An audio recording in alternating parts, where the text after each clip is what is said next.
آئیے حضرات، میں اب آپ کے سامنے ایسے خطیب کو دعوت دے رہا ہوں جو حقیقی معنی میں خطابت کا ذوق و شوق رکھتا ہے۔ جب وہ اس راستے پر گامزن ہوا تھا تو کوئی یہ اندازہ نہیں لگا سکتا تھا کہ وہ کوئی بڑا خطیب، کوئی بڑا مقرر بن سکتا ہے، مگر اس کا جذبہ کامل اس کو لے کر آگے بڑھتا رہا۔ بالآخر وہ اس منزل پر پہنچ ہی گیا جس کو اس کو ضرورت تھی، جن سے میری مراد حضرت مولانا نعمان احمد صاحب کی ذات گرامی ہے۔ میں حضرت والا کو اس شعر کے ساتھ دعوت اسٹیج دے رہا ہوں کہ روشنی کا کچھ امکان ہونا چاہیے، روشنی کا کچھ تو امکان ہونا چاہیے، بند کمرے میں بھی روشن دان ہونا چاہیے، اور ہندو مسلم جو بھی لکھا ہو ماتھے پر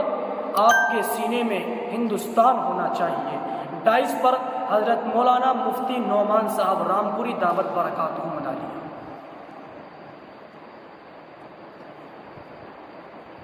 السلام علیکم ورحمۃ اللہ وبرکاتہ۔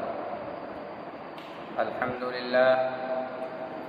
للہ نحمده ونستعینه ونستغفره ونؤمن به ونتوکل علیہ ونعوذ باللہ من شرور انفسنا ومن سیئات اعمالنا، من يهده الله فلا مضل له ومن يضلله فلا هادي له، ونشهد أن لا إله إلا الله وحده لا شريك له، ونشهد أن محمدا عبده ورسوله۔ معزز سامعین کرام،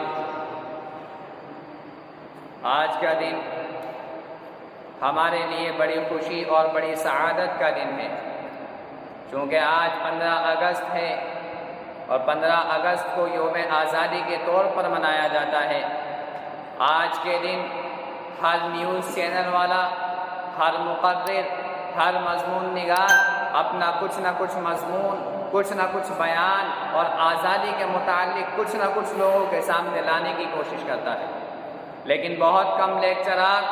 بہت کم مضمون نگار، بہت کم نیوز چینل اور بہت کم لوگ ایسے ہیں جو حقیقت کو بیان کرتے ہیں۔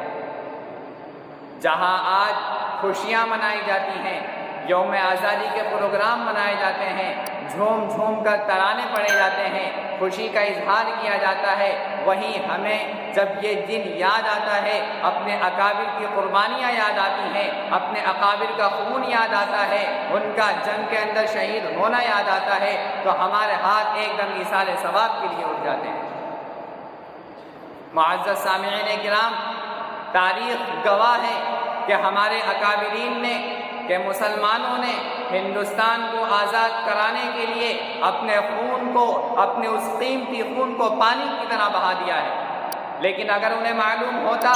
کہ وہ ہندوستان جس کی آزادی کے لیے علماء کرام کو کھولتے ہوئے تیل میں ڈالا گیا، وہ ہندوستان جس کی آزادی کے لیے مسلمانوں کو کھالوں کے اندر بند کیا گیا، وہ ہندوستان جس کی آزادی کے لیے علماء کرام کو سولی پر لٹکایا گیا، وہ ہندوستان جس کی آزادی کے لیے مسلمانوں نے اپنی جانوں کی کوئی پرواہ نہ کی، علماء کرام نے اپنی مسلک کی، اپنی پگڑی کی کوئی پرواہ نہ کی، اپنی جان کی کوئی پرواہ نہ کی، خون کی کوئی پرواہ نہ کی، بچوں کی کوئی پرواہ نہ کی، بیوی کی کوئی پرواہ نہ کی، بچوں کو یتیم کر دیا، بیوی کو بیوہ کر دیا کہ اس ہندوستان کے اندر مسلمانوں پر ظلم و زیادتی کی جائے گی، مدارس کو دہشت گردی کا اڈہ قرار دیا جائے گا، مسلمانوں کو دہشت گردی کے نام سے پکارا جائے گا، مسلمانوں کا قتل عام ہوگا، مسلمانوں کی عزت پر ہاتھ ڈالا جائے گا، مسلمانوں کی آبرو ریزی کی جائے گی، تو وہ کبھی بھی ہندوستان کی آزادی کے لیے اپنے خون کی قربانی پیش نہیں کرتی۔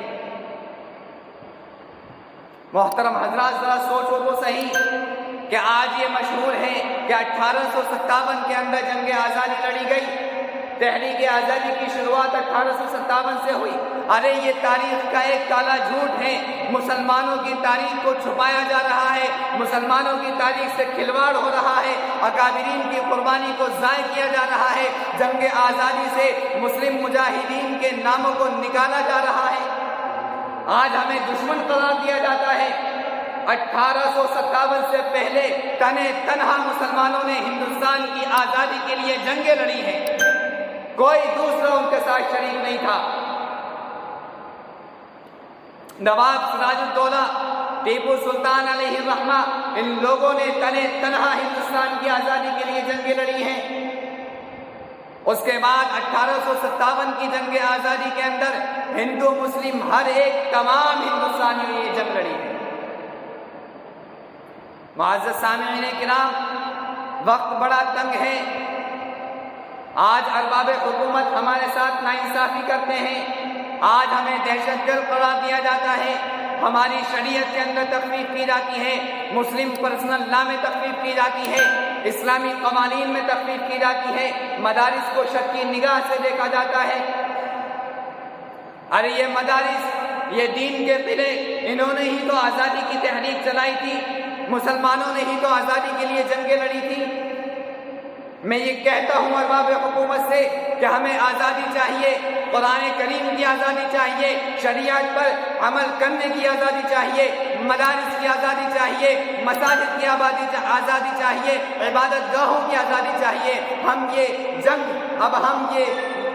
ہم اپنے آپ کو غلامی برداشت نہیں کر سکتے، ہم آزادی کے حقدار ہیں۔ آج 15 اگست کے موقع پر ہمیں تمام حقوق ہمارے چاہیے، یہ جمہوری ملک ہے، ہر ایک کا حق ہے، ہمیں بھی اپنے پورے حقوق چاہیے۔